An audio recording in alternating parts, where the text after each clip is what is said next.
রূপান্তর প্রতিদিন ও সাতক্ষীরা থেকে প্রকাশিত সাতক্ষীরার সকাল পত্রিকার সাংবাদিক আক্তারুল ইসলাম এবং আতাউর ইসলাম তার মেয়ের জন্ম নিবন্ধনের জন্য ইসলামঘাট ইউনিয়ন পরিষদে গিয়েছিলেন।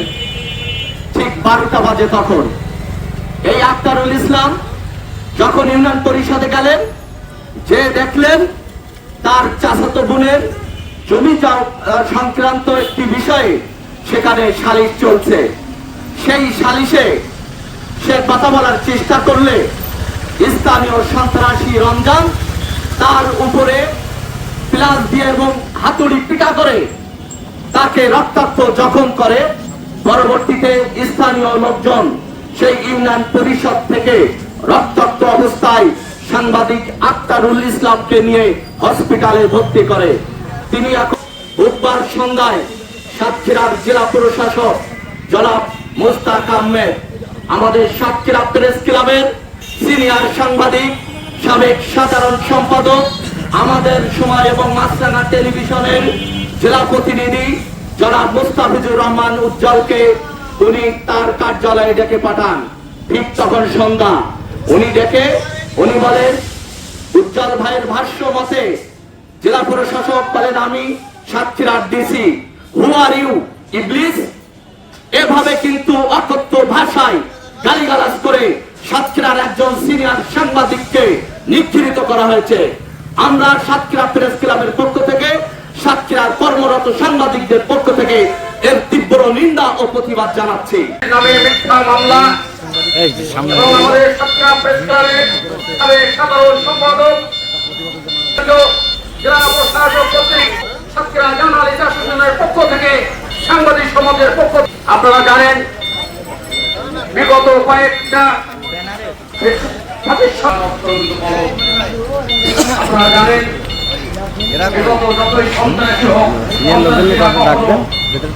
আমি সাতক্ষীরা জেলা প্রশাসনের কাছে জোর দাবি জানাচ্ছি, গ্রেফতার করে শাস্তির ব্যবস্থা করা হোক, এই দাবি জানাচ্ছি। এবং মনির ইসলাম মনির মিথ্যা মামলা প্রত্যাহার করতে হবে, এটা আমি জোর দাবি জানাচ্ছি। আমার সংবাদকর্মী, একজন সংবাদকর্মীর কাজ কি, একজন সংবাদকর্মীর মর্যাদা কি, এটা যদি তারা সাতক্ষীরা জেলা ভোরের অন্যতম নেতা মোহাম্মদ মফিজুল ইসলামকে, সম্মানিত সভাপতি উপস্থিত আছেন, আমরা বিবেকবান, আমরা সচেতন, আর এই সচেতন আমরা বিবেকবান।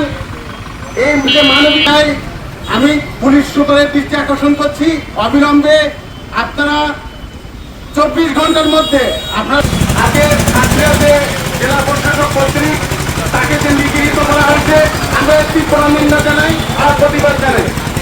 এ বলে আমি আমার বক্তব্য। বিগত সরকারের সময়ে, এই সরকারের সময়ে এবং আমরা আমাদের জন্মের পর থেকে প্রতিটি সময়ে প্রতিটি ক্ষেত্রে দেখছি সাংবাদিকরা নির্যাতন, তারা নিজেরা নির্যাতন করছে, নিজেরা না করতে পারলে কোনো লোক দিয়ে বিভিন্নভাবে করা হচ্ছে। আমরা দেখছি সম্প্রতি সময়ে আমাদের সাতক্ষীরার তালা উপজেলায় 2 সাংবাদিককে কিন্তু নির্যাতন করা হয়েছে, একজনের মাথা ফেটে গেছে, তারা এখনো পর্যন্ত হাসপাতালে ভর্তি আছে। কিন্তু এখনো পর্যন্ত এই মামলার কোনো আসামি কিন্তু গ্রেফতার হয়নি।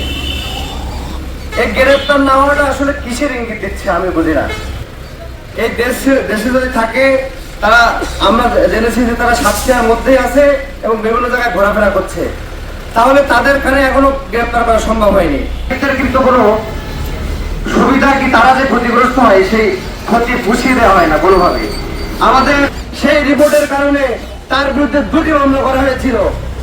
আমরা পরবর্তীতে দেখেছি সেই রিপোর্ট সত্য বলেই কিন্তু সেই ফ্যাসিস্ট সরকার সেই রুল আগের মন্ত্রিত্ব কেড়ে নিয়েছিল। তার মানে প্রমাণ হয় সেই রিপোর্ট সত্য ছিল, আর যে কারণে তার মন্ত্রিত্ব চলে গেল। কিন্তু সেই মামলা কিন্তু এখনো রয়ে গেল।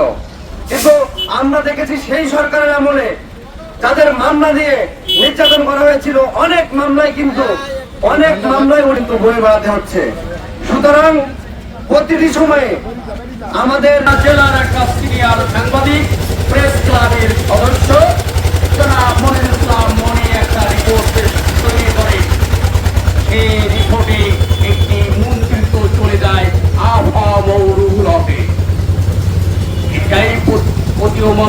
যে রিপোর্টটা সত্য ছিল, না হলে একজন শক্তিশালী চিকিৎসক ডক্টর আফামুল হুলাদের মতো একজন মন্ত্রী চলে যায় একটা নিউজের পরে।